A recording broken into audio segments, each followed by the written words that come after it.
Guys, welcome back to my channel. For this video, tayo ay magluluto ng meat floss. So, meron tayong chicken breast, isang perasong chicken breast. Ayan, hugasan na ito guys. Ayan, meron tayong sugar. So, hindi naman ito buhat. Okay, kuha lang ako dito. Tapos, meron tayong rice wine, tubig, soy sauce, at saka oil. So, tara guys, i-slice muna natin yung ating meat. So ito na guys, kailangan ito dry up na natin ito. Ayan, punasan muna natin, nahugasan ko na ito. At saka hiwain. So paghiwa nito guys is, hindi yung dito kailangan susundan natin yung kanyang mga lines para paggawa na natin ng ating meat floss, hindi siya madudurog. Ayan, so dry pa natin. Ayan, so hiwain natin ng malaki, kailangan chunk. So ito guys, yung linya ng manok, kung ganyan. So wag natin igaganyan. So kailangan sundo natin. Kasi ayan. So, kailangan malaking chunk. So ito, ayan. Ayan na guys, ito na yung ating mga sangkap. Ayan. So dito gagamit tayo ng Thermomix. Ayan, kikuluhon muna natin. So dito kailangan natin ng 300 grams. Pero ito ating meat is nasa 400 grams ito dyan. So, paglagay na tayo, 1. Kasi ubusin ko na lang kasi sa chicken breast. O, ayan. So, maglagay na tayo ng soy sauce. Teka, saglit lang. Lagyan tayo ng, 20 grams of oil.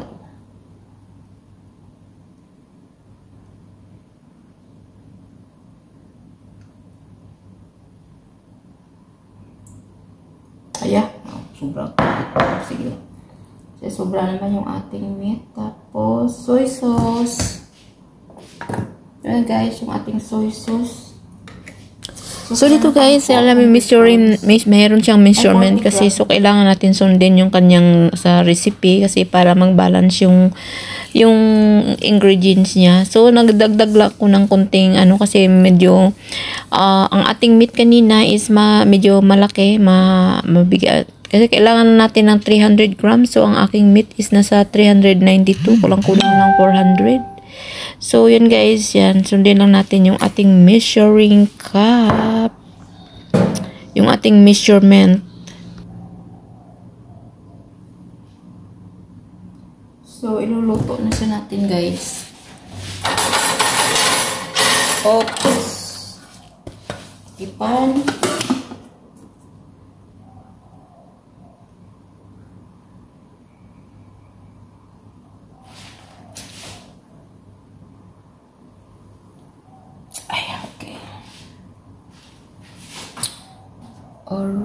Ayan na siya guys, yan. Nandyan na yung cooking oil, vegetable oil, pero wala kaming vegetables oil, kahit anong oil lang siya guys. Soy sauce at saka ayan na yata. Ayan.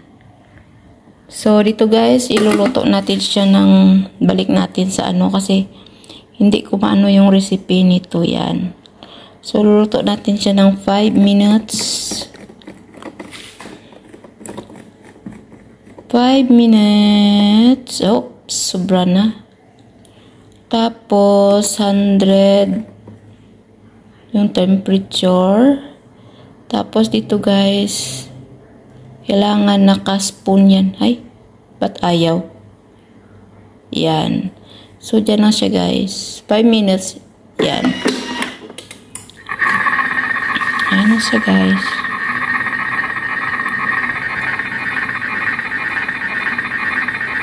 Put simmering basket yan. Ayan, nag-steam na siya guys. Makikita. Ayan na siya guys. Pero kung wala kang Thermomix, hindi ka makaluto na meat floss kasi kailangan natin ito.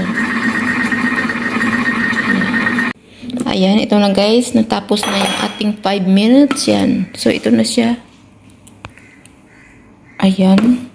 So, lagyan natin siya ng sugar, Shaoxing wine, at saka tubig. Yan lang siya guys, ang kanyang ingredients. So, okay. Titignan natin.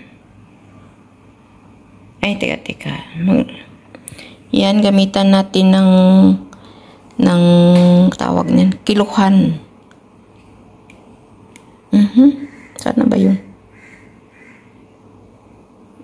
Ay. Ayan siya guys. Ito.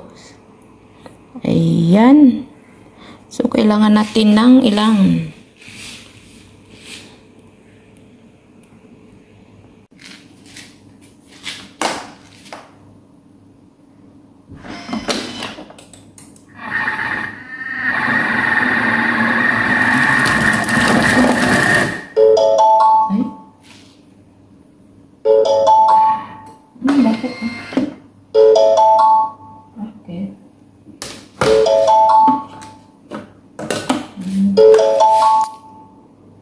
So guys, ito na siya guys.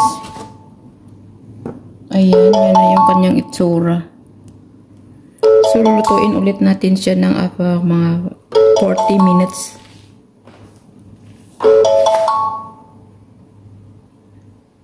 Yeah, 40 minutes. Ano yung kanyang so, yan na siya guys. Medyo okay yata ito kanina kasi nagmali yung ano ko kaya medyo durog-durog yata yung isa kanina. Yan, ito medyo okay na siya. Para hindi siya durog.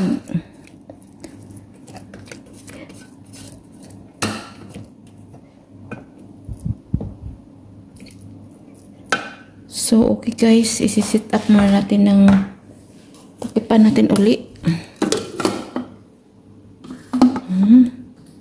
So, dito, magsisit up tayo ng 40 minutes.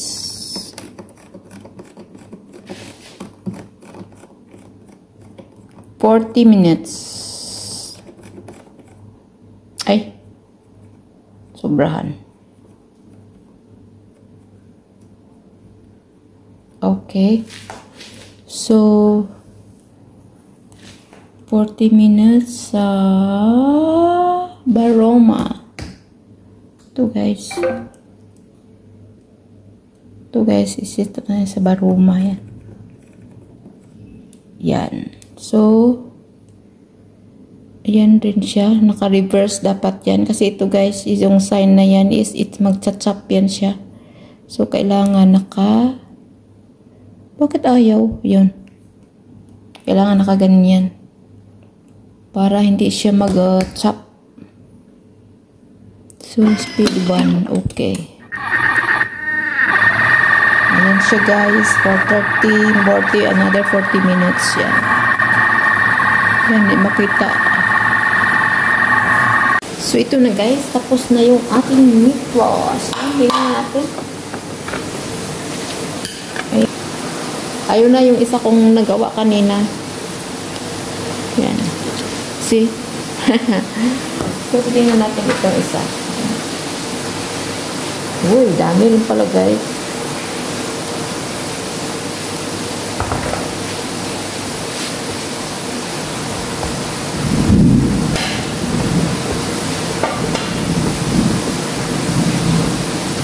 Ayan.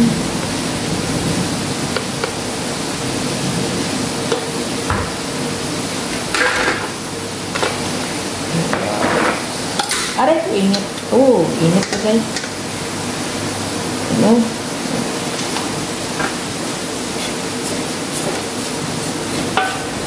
Ayan. So, i-oven natin ito ng mga 3 to 5 minutes.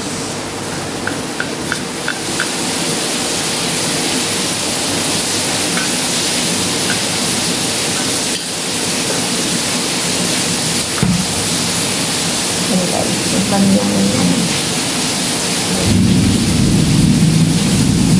kunin natin dahil sayang. Yan guys. So, nag-dry ito. Ayan na siya guys. So, ano lang natin.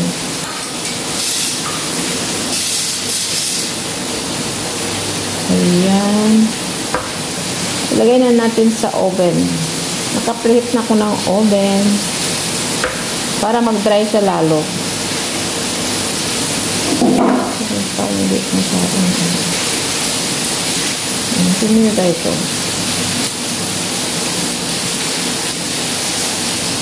Okay, pantay-pantayin lang.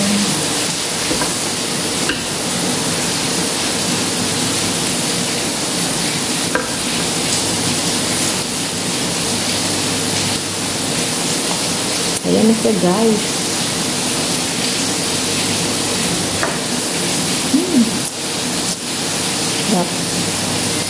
Malasa siya.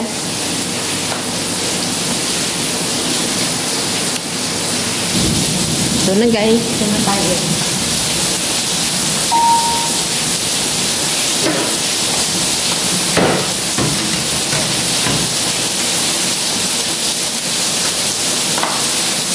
So, titik natin ng 5 minutes. Timer.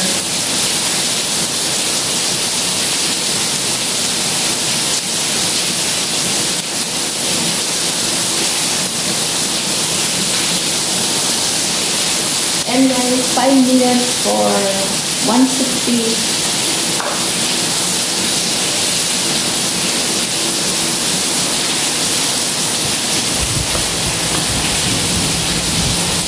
Ayan.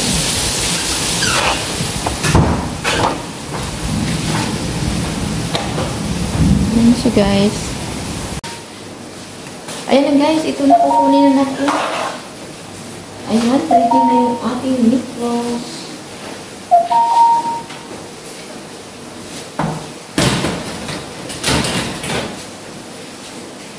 Ayan siya, guys.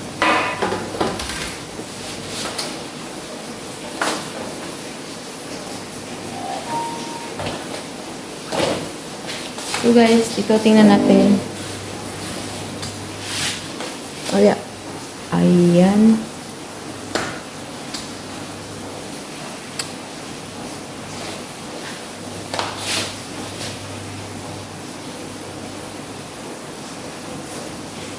Ayan siya, guys. Ito na siya. Binisaw. Mainit.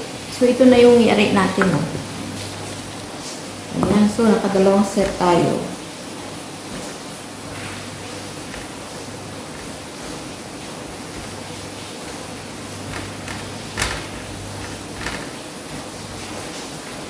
Ayan siya, guys. Mainit pa. Medyo ano natin.